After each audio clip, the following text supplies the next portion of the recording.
straight, I think, and he's just out of turn. I think that's gotta be a full course yellow. Of turn, maybe not actually. The right rear is broken for Michael McCann. Flashes on. Now, can he reverse that car in this Porsche Carrera Cup North America finale? Just ahead of them. I think he's between 7 It's got to be a full course yellow. He got down to the back straight, but I'm not certain about that. That looks Ryan like Yardley, from 7 the championship to 8. leader, leads the race away from him over Zachary Vanier. Already closed into under a second. And then Riley Dickinson, the other championship contender, in third. For the race and Tyler Maxwell also has a shot as well. On the podium. Maybe it was on the back straight, you know. It was a dark blue. Oh, McCann pulled off. Yeah, it's the back straight. Just on the exit. McCann pulled off on the back stretch. He's out of harm's way. That's huge for this championship. That's huge for Ryan Yardley. The race to stay green, so a big sigh of relief, I would think, on the Top Racing pit wall and Ryan Yardley's family, who I'm sure. Oh my God. First thought about that being just out of turn 11, and I hate ads. A fair play as well to what must be a very that's big for Michael McCann. For McCann Racing, and realised his car was hobbled, but did get it into a place of safety so that we could continue. So the race. Yardley, Zach, Riley, and Tyler all right there. Tooth and nail, door mirror to door mirror. At the moment, Zachary Vanier, this is far from comfortable for Ryan and Yardley then Riley, now, who has seen his gap at the front of the field, and Tyler as well, all there. What we didn't know before. So the two top racing cars and the two Kelly Moss cars in this race. Or actually, no, only one Kelly Moss. For the last race of the season, and there was some thoughts that people. We got the two top racing cars of Ryan Yardley and Tyler Maxson in first and fourth. To get them. Zachary Vanier for JDX Racing in second, then Riley Dickinson in third for Kelly Moss. And it does allow you, if you've got so top racing looking good for the team championship and the driver championship. Well, whatever the package underneath Ryan Yardley, what could as Yardley has a second lead over Vanier. Consistency game all season. You know, only 2 wins, and the second of those was yesterday, but 13 podiums to this point out of 15 races to this point. And you think about it, you know, that's so you look at Riley Dickinson, 5 wins and 8 podiums, so you know, much more wins, much more outright performance. But Ryan Yardley, he has stepped up and he's put the outright performance on the table here. Pole position for both races, there's 4 points, and then looking like he's in position to take a double victory here to stamp his name in for eternity on this trophy. Now, I said track limits might become an issue, and Bottas in 6th position is the first to fall foul of it. The number 15 is getting a 10-second post-race penalty for multiple track limits. That's going to drop him to probably around 8th or 9th for Yves Bottas. And all of your cohorts and co-workers this year amongst the various IMSA series for your hard work. Paul Bacuse and Cole Kleck. Along with IMSA Technical Paul Bacuse and Cole Kleck getting close. So Yves Bottas. Battle for a top 10 position. 10-second penalty when he crosses the line at the end of the race. Now that would take him down to around about the battle for 8th and 9th. Probably just behind Sabra Cook actually, as it stands at the moment. We'll wait till the end because we've still got 5 minutes to run there. Yardley leads Vanier by 9/10 of a second with under 5 minutes to go. Still at boiling point at the moment as they come through turn 19, and Kleck there as well. That's one of the places as they go through the final quarter of the Andretti hairpin. Kleck is right up behind Bacuse. Jared right there in front of them as well. 12. Down the front stretch, up the hill, heading to 1. Does Kleck dive to the inside? He's thinking about it, tries to go late on the brakes, but Bacuse shuts the door. Metney in the lead and JP Martinez in third. Metney has the fastest lap in class. That would be them tied on 331 points for the whole season. But Martinez would take it with 6 wins, over Metney's 5.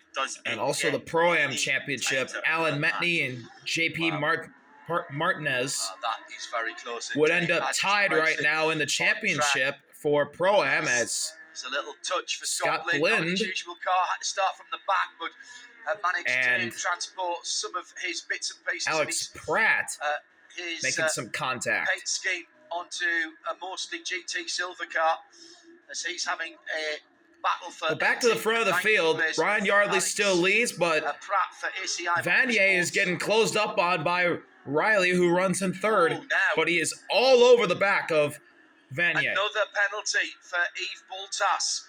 This time a drive-through penalty for further track limits violations. Yves Boltas with more track limit penalties to drive through, so that's going to drop him even farther down. Cole Kleck working all over Paul Bacuse again with 3 minutes to go. As a penalty, so he's dropping right out of it. And Kleck from race control was side by side in the big braking zone, track limits penalties, but he couldn't get behind him. So he might not actually finish until Tuesday if he's going on like this. He's going to drop out of 6th position, so everyone else will move up a spot at the end of the Kleck race. still battling as they head through turn 20. Just got a little bit of a wiggle on and stretches his lead. 2.5 to go. Kleck is all over Bacuse as they head down the front stretch. Will he make the move into turn 1? To be, I'm afraid, for Riley, who up the hill, Bacuse has a lot of straight line speed, it looks like, as he pulls away from Kleck down the front stretch, and Kleck falls too far back time by for Ryan Yardley in order to make a move into turn 1. Here's a replay. Kleck dives up the inside, makes the pass, and Paul Bacuse crosses him over and makes the pass going into the backstretch. Number 11 onto the back that was straight. turn 11, and then down in the backstretch, heading to the big braking zone at 12. Kleck on the outside of Bacuse. There actually for Cole Kleck. And Took to the Paul Bacuse gets ahead of Cole Kleck. Kleck tries to cross. Straight line no go. Either. It has 2 quite large rises and falls. And but the top 4, as we are coming to the final lap of the race, this next time by, as there's only a minute and a half to go, this will be the final lap when we come back to the start-finish line. Ryan Yardley, the champion, presumably, if he can hang on for one more lap, has a second lead over Zachary Vanier. But Riley is all over Zach, with Tyler in 4th closing in as well. This is going to be a fun battle for 2nd, while Ryan Yardley is just up the road. As we go through the sweeping right-hander, heading to turn number 19. Over the curb cam. Ryan Yardley, a big gap over Zach. Riley right on the back of Zach. And then Tyler as well in 4th. As we head to the final lap of the 2025 Porsche Carrera Cup North America season, Ryan Yardley with a 1.1 second lead over Zach, but the battle is on for 2nd. Riley getting up on that wheel, sawing on that wheel through turn 1, heading through turn 2, and now the left-right. Parker Thompson, who drives Vanier charging. Riley trying to close. Tyler trying to get there as well. They're out of the left-right. Into turn 7. No pressure in Ryan Yardley's mirror. He can't coast, but it's looking good. He's not all the way home free yet, but he's almost there. Half a lap to go. Ryan Yardley gets through turn 11 and will head to the backstretch for the final time as Tyler gets right up to Riley's back bumper. Almost had a move going into 11, but wasn't close enough. Maybe a move heading into 12. There's a chance Tyler Maxson could get on the podium. He's got a chance. Does he pull a big send to the 12? He does not. The top 4 still single file. Because Patrick Mulcahy has gone to the lead. Ryan Yardley Okay, Will that breaks looking the good tie. to hang on. Helped Alan anyway. And in Pro-Am, as Tyler looks up the inside of Riley. He's on the back bumper. He's bumping him. At the moment. Tyler Maxson getting really. Tyler couldn't make the move on Riley. Riley hangs on for third as they head through the sweeping right-handers of 17 and 18, and then the left-hander of turn 19. We'll give you the Pro-Am story after the checkered, but Ryan Yardley, he's led from start to finish. 2 poles yesterday.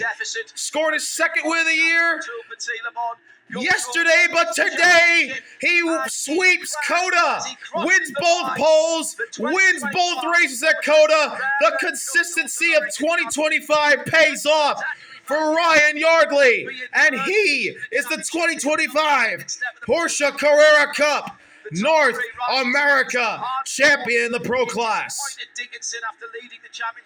Paul Bacuse, Cole Kleck, that battle's going to be won by Kleck. He got around Bacuse. That was for 9th. And in Pro-Am, Patrick Mulcahy passes Alan Metney late in the going, and that breaks the tie for the championship lead between Alan Metney and JP Martinez. JP Martinez will win the Pro-Am championship. Scott Blind wins the Masters championship. And speaking of Scott Blind, his battle with Alex Pratt. Pratt pulled a big move on the outside of turn 8 and made the pass on the inside of turn 9. Cole Kleck got on the inside of Paul Bacuse in the final lap in turn 12 for that pass to be made. But Ryan Yardley leads every lap from the pole, wins both races at Coda from the pole, and takes the championship away from Riley Dickinson and the Kiwi, Ryan Yardley, for Top Racing. Top Racing wins the team championship. Ryan Yardley wins the Pro Championship in 2025 in the Porsche Carrera Cup North America. I noticed that yesterday. See y'all later. Where a lot of RBL. people Peace. had